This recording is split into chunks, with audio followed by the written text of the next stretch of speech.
sekarang kalau pergi ke mana-mana itu kepingin cepat pulang. Gitu. Kepingin cepat pulang di Wengapu apa pulang ke rumah Bapak Sutirta. Pokoknya kepingin pulang sudah. Persekutuan seperti ini itu satu-satu yang luar biasa. Hari ini begitu sibuk, tapi puji Tuhan saya bilang sama pegawai, saya rindu. Mau ikut doa malam hari ini. Kerjanya dipercepat karena saya mau ikut doa malam. Ada satu mobil masih dari Waika Bubat, saya tanya, "Yu di mana sekarang?" Waita Bula, puji Tuhan. Tambah lama sampai tambah baik. Kenapa Bapak? Saya mau doa malam, nanti pulang jam 9 baru kau sampai di rumah ya. Baik Bapak. Puji nama Tuhan.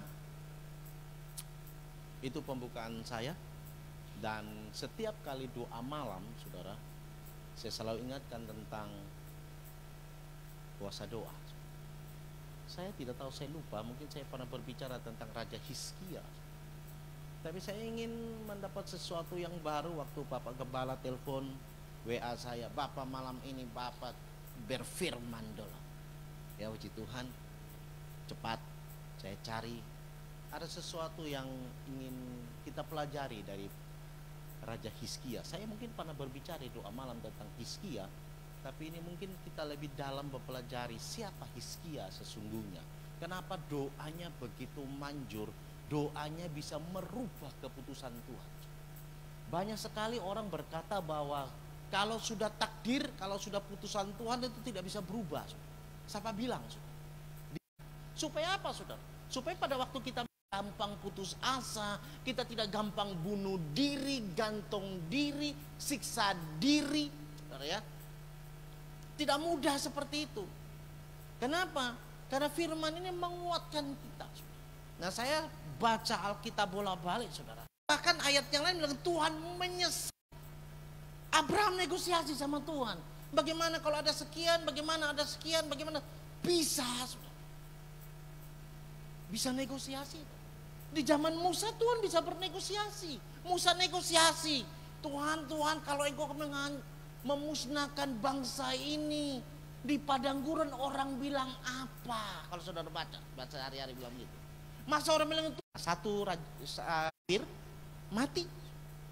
Lalu datanglah Nabi Yesaya bin Amos dan berkata kepadanya, "Beginilah firman Tuhan. Sampaikanlah pesan terakhir kepada keluargamu, sebab engkau akan mati, tidak akan sembuh lagi." Wow, ngeri ya saudara. Ini bukan putusan dokter loh. Datang firman Tuhan lewat Nabi Yesaya, kasih tahu sama Nabi Hizkia, "Kau mati," kasih sampai sudah pesan apa kok omong baik-baik kok, sama kau punya bini, kau punya anak, kok kasih pesan sudah, kau pun sakit ini tidak bisa sembuh dan engkau pasti mati. Ayat yang kedua begini, lalu Hizkia memalingkan mukanya ke arah dinding dan ia berdoa kepada Tuhan.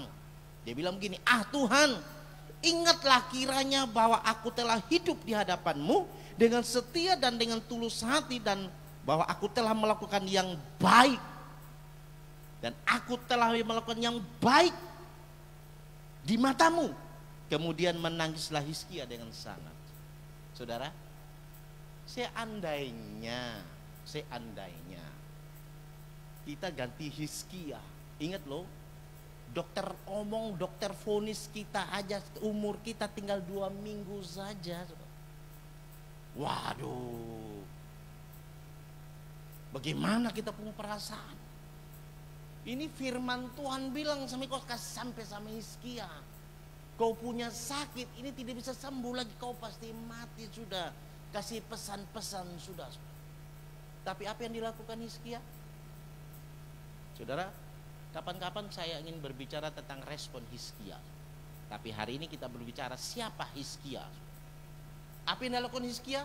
Dia paling mukanya dan dia berdoa kepada Tuhan. Dia ingat, "Tuhan, ingat hamba-Mu sudah melakukan banyak yang baik." Sekarang kita pelajari, apa sih yang dibuat Hizkia?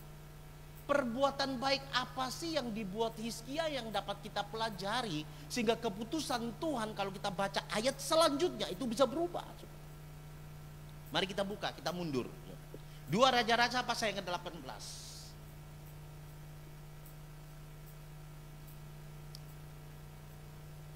Siapa Hizkia ini? Dan apa yang telah dia perbuat? Nah ini penting. Saudara, kita rindu doa kita dijawab Tuhan, kita rindu keputusan Tuhan itu bisa berubah, tapi kita tidak pernah memperhatikan hidup kita. Nah malam hari ini Tuhan bilang begini, keputusanku bisa berubah terhadap hidupmu, dalam keluargamu, rumah tanggamu, usahamu, pekerjaanmu, tapi apakah hidupmu sudah berkenan di hadapan Tuhan atau tidak? Nah kita pelajari dari kita Hizkia, bagaimana Hizkia bisa merubah keputusan Tuhan lewat sikap hidup Hizkia waktu masih hidup di dalam dunia ini. 2 Raja-Raja pasal yang ke-18 ayat yang pertama bilang gini, maka dalam tahun ketiga zaman Hosea bin Elia, Raja Israel, Hizkia anak Ahaz Raja Yehuda menjadi raja.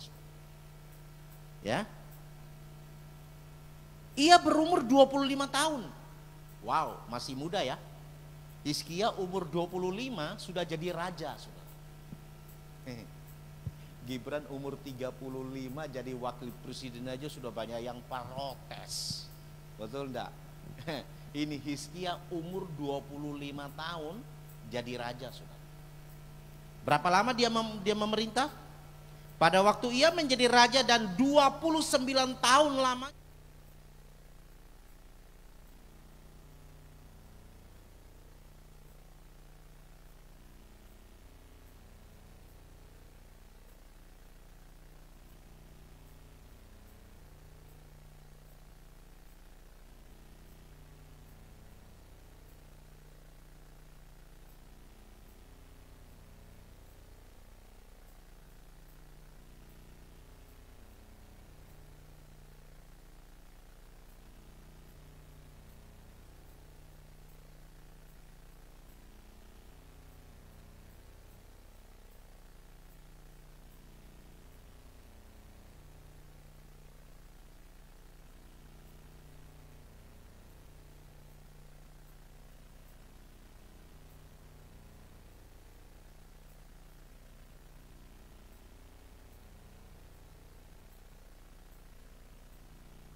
Tidak hanya sekedar merebut istri orang, tapi merancangkan kematian orang.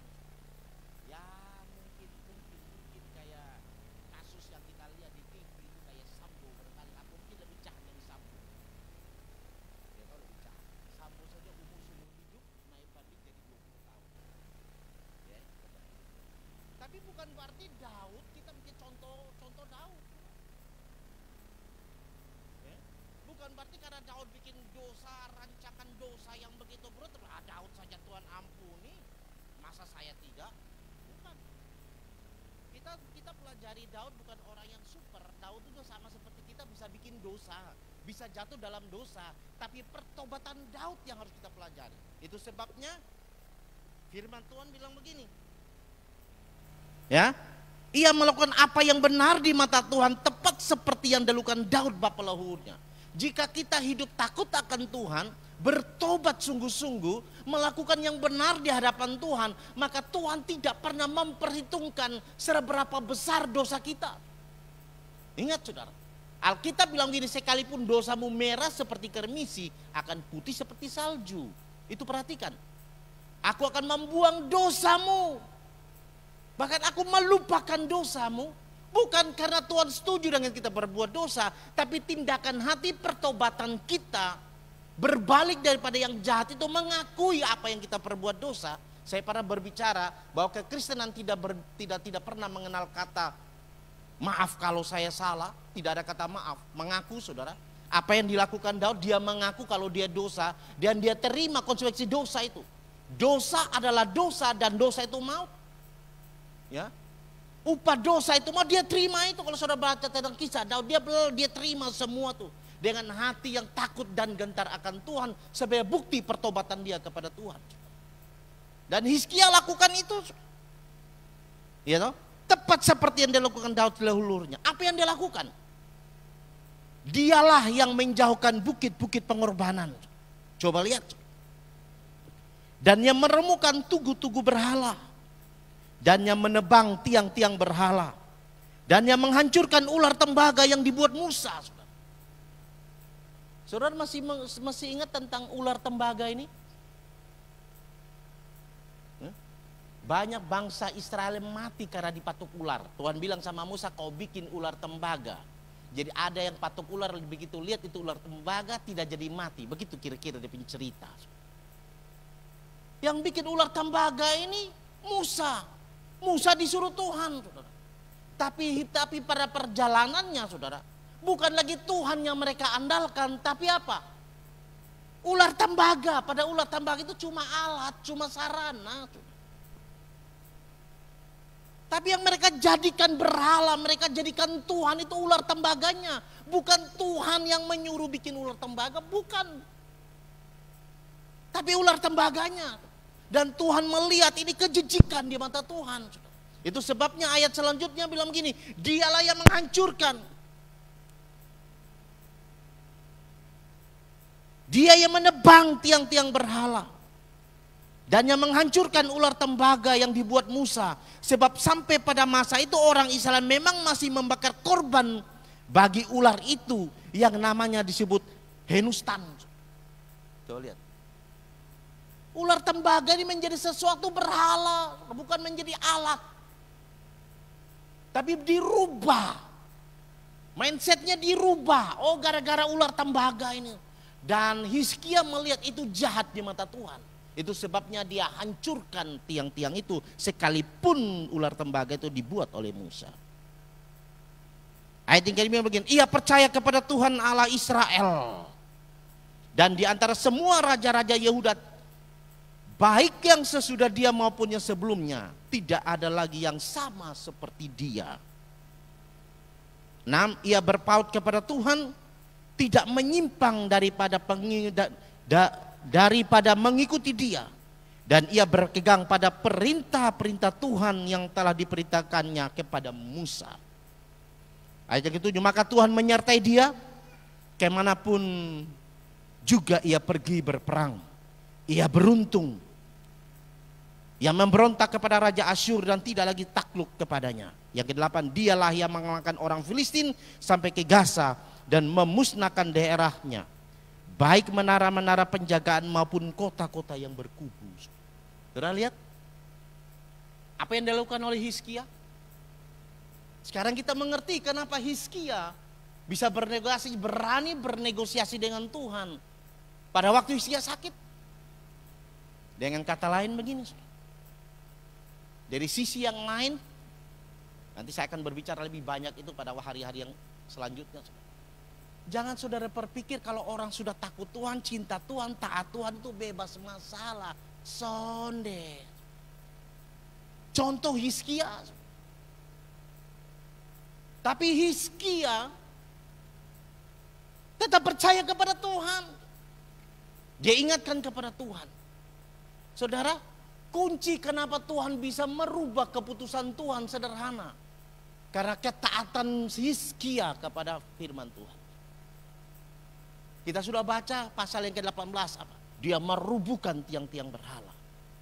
Dia menghancurkan semuanya sesuatu yang tidak berkenan di hadapan Tuhan.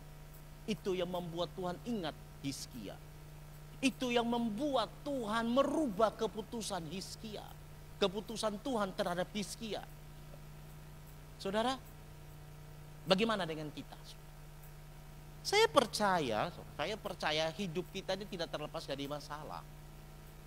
Semasa kita hidup kita tetap masih punya masalah. Tidak ada pun satu manusia yang hidup tidak ada masalah. Kita semua punya masalah. Apakah itu sakit penyakit? Apakah itu usaha pekerjaanmu? Apakah itu rumah tanggamu? Saudara, tadi saya baca di Facebook, Pak Jib sempat bilang, Ina kau hati-hati dan kau pun jari. Nanti kau ditangkap polisi baru tahu. Dia kasih masuk orang pun foto baru dia maki di Facebook. Itu Pak Jib. Saya lihat Pak Jib ada komen di situ. Kasih ingatkan dia. Saudara saya mau beritahu. Kitab manusia punya masalah. Tapi kita rindu kan, kita keluar sebagai pemenang, bahkan lebih dari pemenang.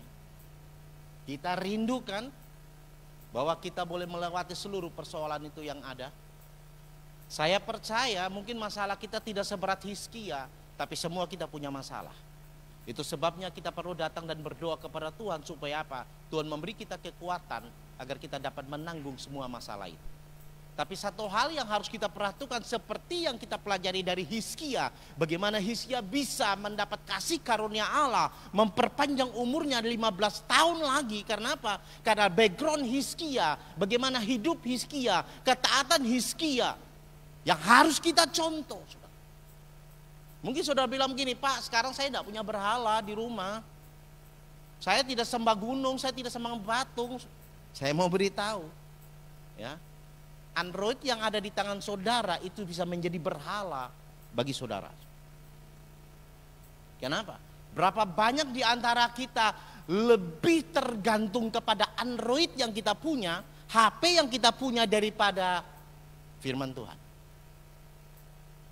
Berapa banyak di antaranya dalam satu hari ini, berapa banyak di antara kita yang punya HP baca Alkitab daripada baca Facebook. Saudara, rasanya kita tidak bisa hidup tanpa HP. Itu berhala. Tanpa kita sadar ini yang alat ini, yang model begini ini bisa jadi berhala. Bisa menjadi penghalang doa kita. Bisa membuat kita tidak berkenan di hadapan Tuhan. Berapa banyak di antara kita gara-gara tidak punya HP akhirnya tidak bisa ibadah. Kita tidak datang doa malam gara-gara HP kita tidak tahu taruh di mana. Terus dia punya low bat. Baterai habis nah. Hanya baterai low bat, hanya gara-gara HP low bat kita tidak datang ibadah. Itu berhala. Tapi satu sisi kita mau doa kita dijawab Tuhan. Di satu sisi kita merindukan sesuatu yang baik terjadi dalam hidup. Tapi ada berhala dalam hidupmu. Berhala zaman now, HP yang kau punya itu berhala, saudara. Apalagi saudara? Berkat, itu juga bisa jadi berhala, saudara. Semakin banyak, semakin kita diberkati Tuhan, semakin kita tidak punya waktu dengan Tuhan. Dan itu seringkali terjadi, saudara. Saya alami itu, saudara. Itu sebabnya saya bilang begini sama anak buah tadi saya ngomong sama seluruh karyawan. Ingat, ini doa malam. Selesai tidak selesai jam 6 saya tutup. Karena saya mau ikut doa malam. Saya tidak mau berkat yang Tuhan berikan kepada saya itu saya jadikan berhala dalam hidup saya. Yang menghalangi saya untuk tidak beribadah, saudara. Terlepas disuruh khotbah atau tidak disuruh khotbah, dari awal saya bilang sampai pegawai, kalian kerja yang tepat waktu jam 6 harus tutup karena saya mau ibadah. Kalau tidak kalian lembur, saya pergi ibadah. Saudara, saya tidak bilang bahwa saya sudah terlalu begitu, tapi minimal gini, kita belajar, saudara, dari Hizkia.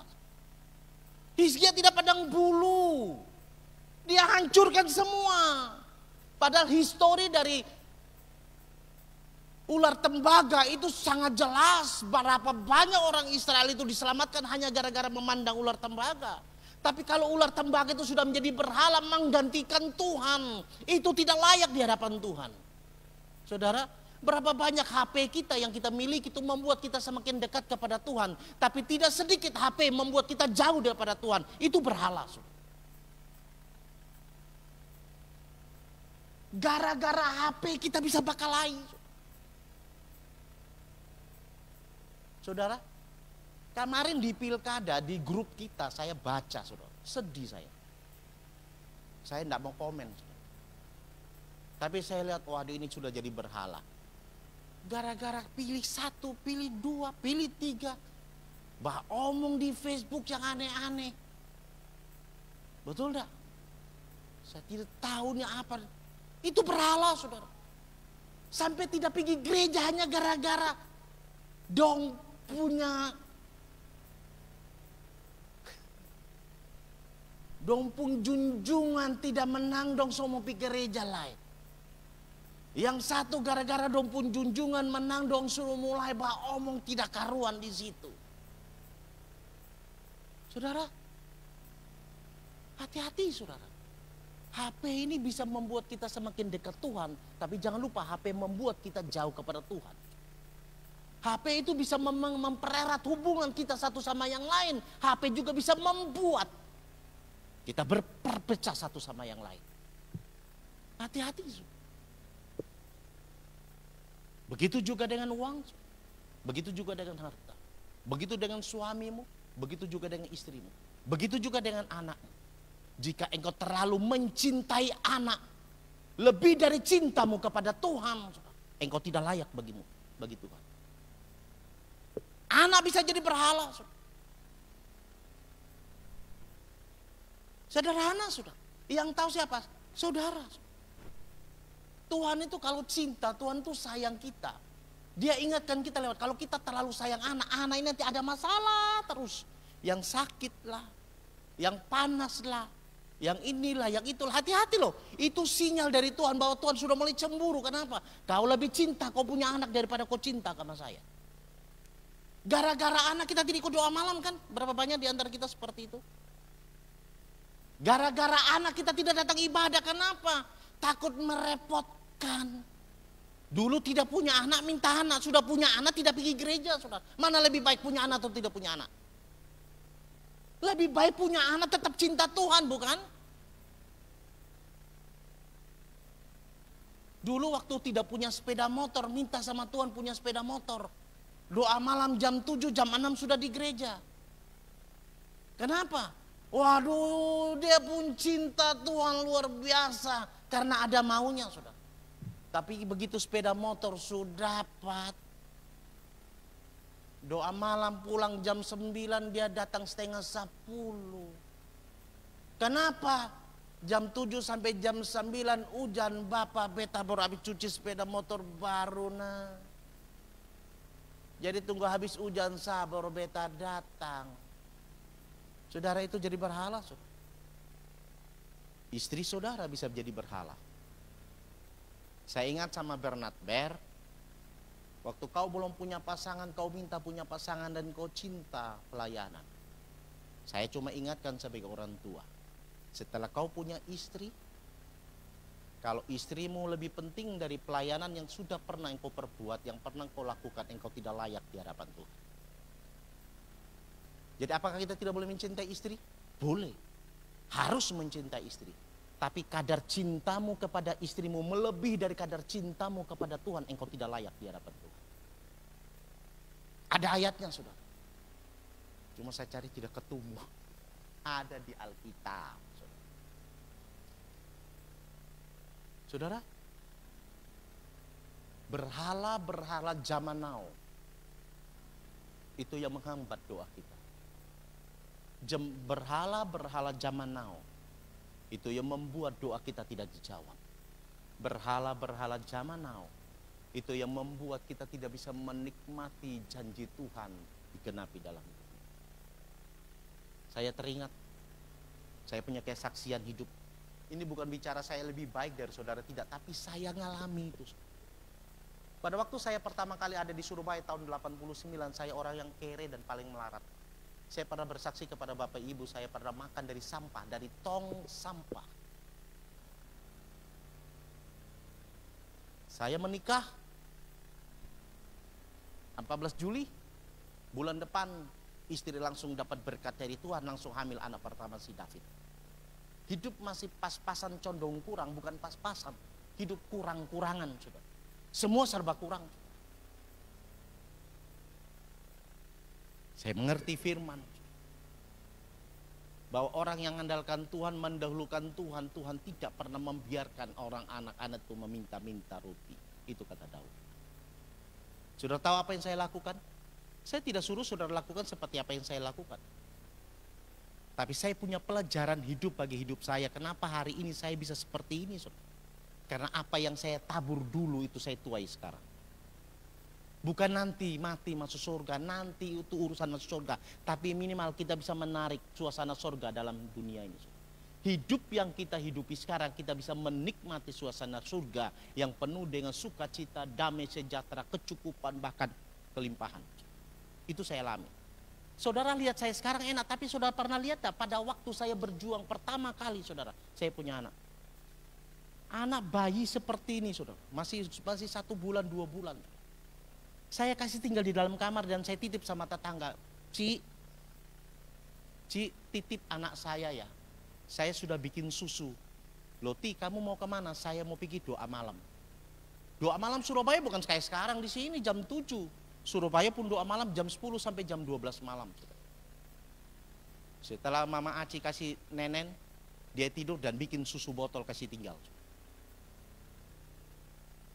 Hampir 3 tahun saya kontrak di Gedung Kelintar.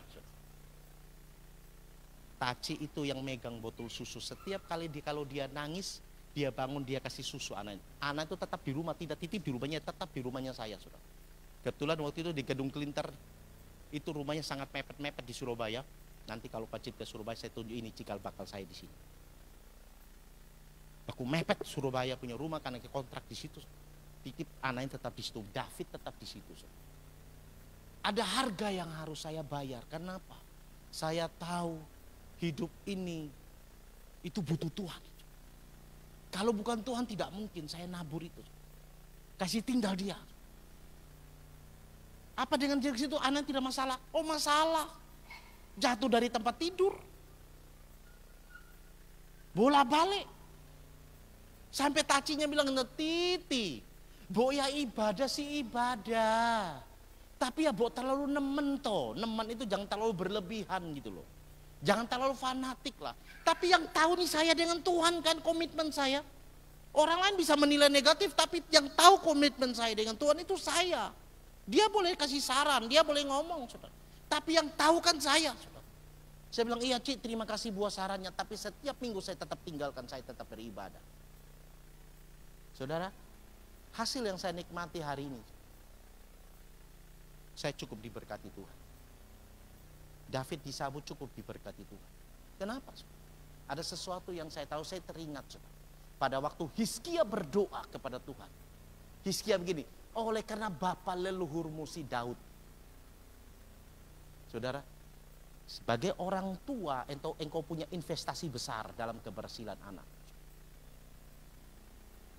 Berkali-kali saudara, tinggalkan anak-anak untuk beribadah. Tinggalkan anak-anak beribadah. Setelah saya keluar dari Gedung Kelintar saudara, baru tetangga bilang gini, Ti, kau ini memang nekat. Loh kenapa? Kamu tahu rumah yang kamu tempati, yang kamu kontrak, ya? Itu rumah bekasnya orang gantung diri. Di lantai 2 tuh orang gantung diri. Lah terus ada urusan apa gantung diri sama saya? Oh setiap kali orang yang kontrak rumah itu kalau lahir pasti anaknya cacat nih. Anaknya tuh tidak ada yang selamat, pasti mati. Loh kamu kasih tinggal saudara. Oh itu yang membuat hati saya semakin berkobar. Ternyata orang yang mencari Tuhan, orang yang mengandalkan Tuhan, orang yang berpaut kepada Tuhan, Tuhan tidak akan biarkan. Tuhan pasti bela, Tuhan pasti lindungi, Tuhan pasti sertai, Tuhan pasti luputkan, bahkan Tuhan memberkati. Itu terbuktilah David hari ini hidup, David hari ini sehat, malah gemuk, sekarang kasih kurusnya susah. Ya saudara. Mereka semua ngomong tetangga, aduh Ti, kita sebetulnya mau ngomong. Tapi kita tidak berani ngomong, kenapa? Waduh semua orang yang kontrak rumah itu, semuanya tidak ada yang berhasil, semuanya hidupnya, rumah tangganya kacau, kenapa? Yang bunuh diri ini perempuan yang patah hati saudara. Gantung di lantai 2 saudara. Nah setiap pagi Mama Aci itu bikin roti, bikin kue itu di lantai 2 saudara. Anak si David dikasih duduk di samping, dikasih ini roti, dia pegang di umat, dia bikin setiap jam 3 pagi. Dia bangun bikin kue dan jam 6 pagi saya langsung bagi ke pasar-pasar titip kue untuk dijual. Begitu susahnya hidup saya.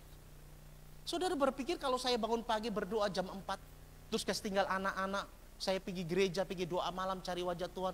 Saudara berpikir terus saya cespleng begitu. Hidup langsung berubah begitu.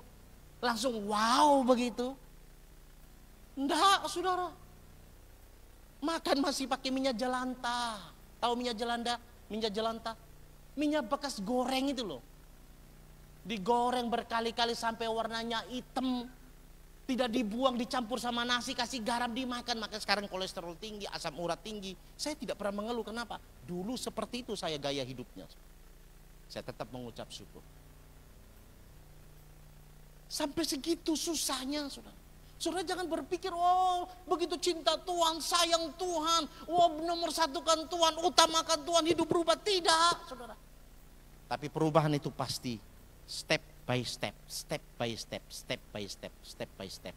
Sampai akhirnya saya boleh melihat dan merasakan suasana surga dalam hidup hari ini. Tinggalkan berhala, saudara. Jangan jadikan anakmu tuh berhala, jangan jadikan istrimu tuh berhala, saudara. Jangan jadikan suamimu berhala, jangan jadikan orang tuamu berhala, jangan jadikan harta benda yang Tuhan percayakan kepada itu berhala, saudara. Jangan, saudara. Utamakan Tuhan. Saya percaya, kalau saya boleh menikmati berkat Tuhan, kita semua bisa menikmati berkat Tuhan. Kalau saudara perhatikan Hizkia pasal yang ke-20 tadi, kita lanjut ayat selanjutnya bilang begini, saudara. Ayat ke-14, tetapi Yesaya belum lagi keluar dari pelataran tengah. Tiba-tiba datanglah firman Tuhan kepadanya. Baliklah dan katakanlah kepada Hizkia, raja umatku. Beginilah firman Tuhan Allah Daud, bapa leluhurmu. Telah ku dengar doamu dan telah kulihat air matamu. Sesungguhnya aku akan menyembuhkan engkau. Pada hari yang ketiga engkau akan pergi ke rumah Tuhan. Aku akan memperpanjang hidupmu 15 tahun lagi. Dan aku akan melepaskan engkau dan kota ini dari tangan Raja Asyur. Aku akan memagari kota ini oleh karena aku dan oleh karena Daud hambaku. Kemudian berkatalah saya, ambillah sebuah kue ara. Lalu orang mengambilnya dan ditaruhnya pada bara itu, maka sembuhlah ia. Sebelum itu Hizkia telah berkata kepada Yesaya, adakah yang akan menjadi tanda bahwa Tuhan akan menyembuhkan aku dan bahwa aku akan pergi ke rumah Tuhan pada hari yang ketiga. Saudara lihat, orang yang hidupnya berkenan di hadapan Tuhan itu bisa merubah keputusan Tuhan. Dengarkan saya baik-baik. Kalau saya bisa menikmati apa yang baik dari Tuhan, saya percaya kita semua juga bisa menikmati apa yang baik yang datang dari Tuhan.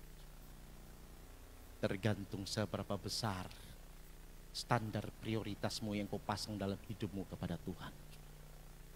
Jika engkau memprioritaskan Tuhan, merubuhkan seluruh berhala-berhala yang ada, engkau akan melihat perbuatan Tuhan yang ajaib. Saudara, barusan saya berangkat. Tapi dalam pesawat Tuhan banyak berbicara sama saya. Kami dari Tombelaka terbang pergi Bali pakai 6 air. Dari Bali ke Surabaya kita pakai Air Asia.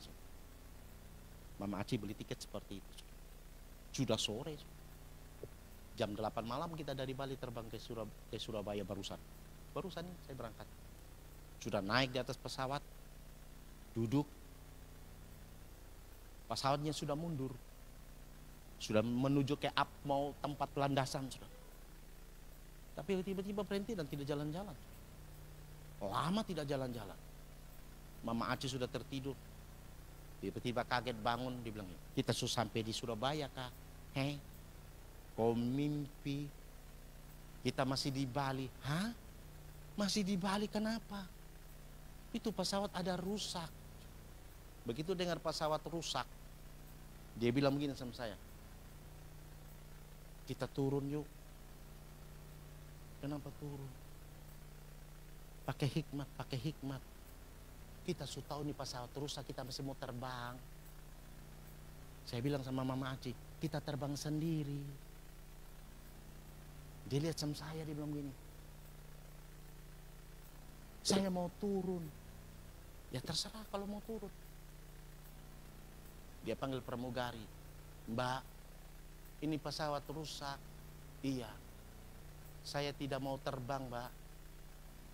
Saya turun saja. Ini pramugari pergi di kapten tanya, nih kapten bagaimana ibu mau omong kok, bagaimana dia datang. Ibu mau turun? Iya. Kenapa ibu mau turun? Ini pesawat rusak. Dia bilang gini, pakai hikmat. Tuhan sudah kasih tahu kita ini pesawat rusak, kau jangan terbang. Saya diam saja, saya tidak omong apa-apa. Jadi ibu yakin mau turun? Dia bilang, iya saya mau turun. Minta tiket. Kasih tiket. Saya, Mama Aci sama Bernard. Kan kita sama-sama terbang semua tiga. Lagi ngurus-ngurus. Mau turun.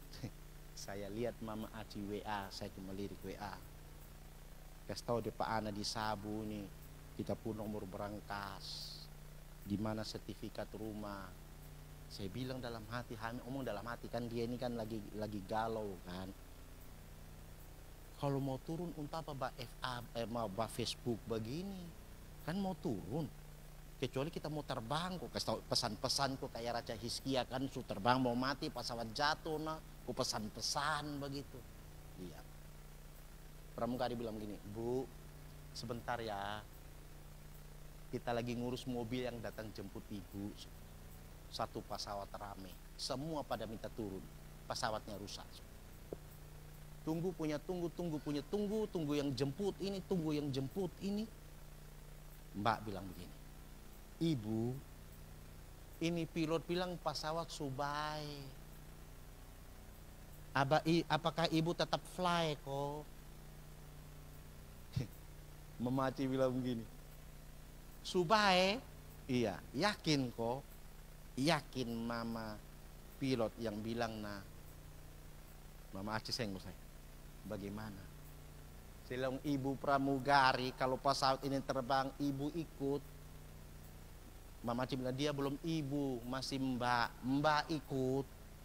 Atau kita terbang sendiri, mbak turun. Soalnya bapak kita juga ikut sama-sama nah. Ini pesawat kalau dia terbang sebatan ini pilot dia turun kok, atau dia ikut juga setiri di pesawat. Sama-sama bapak tidak mungkin turun pesawat sudah bisa terbang sudah ada pilot nah. Itu pilot punya papa, punya mama. Sampean pramugari punya bapak mama, pun pacar ada. Sonde takut. Beta yakin pesawat subai. Kalau kita sama-sama terbang semua sama-sama yakin semua tidak ada yang turun kita terbang. Mama Acili saya begini. Jadilah sesuai dengan imanmu. Saudara, saya mau beritahu gini. Saudara berpikir kalau mati itu naik pesawat baru mati. Jalan kaki juga bisa mati. Persoalannya bukan naik pesawat, bukan matinya, saudara. Persoalannya engkau yakin gak sih kalau engkau mati masuk surga, itu yang penting, saudara. Ya kan? Yakin gak sih? Saudara datang ke tempat ini yakin kok bisa nyampe gitu loh. Kalau saudara tidak yakin, tidak mungkin bisa nyampe, saudara. Saudara percaya bisa sampai kan? Kenapa saudara? Karena saudara yakin Tuhan pasti menjaga dan memelihara, menjaga dan melindungi, saudara. Saya bilang sama Mama Aci begini, Mama Aci, dari sinilah kita tahu. Dari sinilah kita tahu. Dan hatimu nuranimu tidak bisa bohong. Kenapa? Di dalam hatimu masih banyak hartanya. Makanya pesawat kita mau turun sama Mbak SMA ke WA ke lupu anak kasih tahu lupu mas ada di mana, lupu sertifikat di mana, utang berapa banyak, orang utang berapa banyak. Dia bilang gini, harus punya hikmat Bapak, punya hikmat. Ya antara hikmat dan penakut itu kan dua sisi yang sangat tipis. Antara hikmat percaya Tuhan dan tidak percaya itu dua mata uang yang sangat tipis. Tapi masing-masing engkau yang tahu hatimu, saudara. Tapi saya tidak peduli, saudara. Saya tidak peduli bagaimana cara kita mati. Yang saya peduli, kalau saya mati saya pergi di mana itu lebih penting daripada cara kita mati, saudara. Nah kita ini lebih takut cara kita mati kan. Tapi kita tidak pernah khawatir kalau kita mati kita pergi di mana, saudara. Kita tidak pernah pikir itu. Tapi yang selalu kita khawatirkan bagaimana cara kita mati. Tapi kita tidak pernah khawatir dan tidak pernah pertanyakan, tidak pernah mempersoalkan dalam hidupmu. Kalau engkau mati, engkau pergi di mana? Jika engkau sudah merancangkan hidupmu, engkau mati, pasti engkau ada di Yerusalem yang baru. Bagaimanapun cara kita mati, kita tidak peduli, saudara. Tapi bukan berarti itu sembrono. Saya tidak peduli, yang penting saya mati masuk surga. Ada sepeda motor lali kincang, kau pergi langgarna, dia lapis lu tadudu. Tapi kalau Bapak Gembala ini, saudara, bukan karena mau coba Tuhan, memang itu cobaan dari Tuhan. Apa engkau punya hati yang mengasihi koson deh. Ya toh, dengar kesaksian hari Minggu kemarin. Sukana lapis dari sepeda motor, marah-marah, Bob tua masih bisa tahan diri. Oh, wah, memang warga kerajaan sorga itu begitu. Saya khawatir kalau tidak ada Roh Kudus terus boleh mengamuk-mengamuk di situ. Wah, itu tanda Bapak. Jangan pintar omong, jangan pintar khotbah, harus pintar melakukan firman. Saudara, itu pelajaran yang kita dapat dari seorang raja namanya Hizkia, saudara. Bagaimana hidup Hizkia, dia begitu taat melakukan firman. Ada pengorbanan yang dia buat, ada sesuatu yang dia kerjakan, saudara. Itu tidak gampang, saudara. Tapi dia lakukan semua itu karena hidup takut akan Tuhan. Saya percaya, saudara, jika hidupmu takut akan Tuhan, taat kepada firman, tidak ada satupun yang dapat menghalangi kita untuk cinta kepada Tuhan. Tidak ada satupun yang dapat menghalangi kita untuk tetap mencari wajah Tuhan. HP Androidmu tidak menjadi penghalang untuk engkau mencari Tuhan. Tapi HPmu itu menjadi alat yang membuat engkau semakin dekat kepada Tuhan. Dan untuk itu engkau pasti diberkati Tuhan. Engkau pasti ditolong Tuhan. Engkau pasti diprioritaskan Tuhan. Dan doamu dan air matamu itu pasti didengar dan dijawab Tuhan. Amin. Mari kita tundukkan kepala.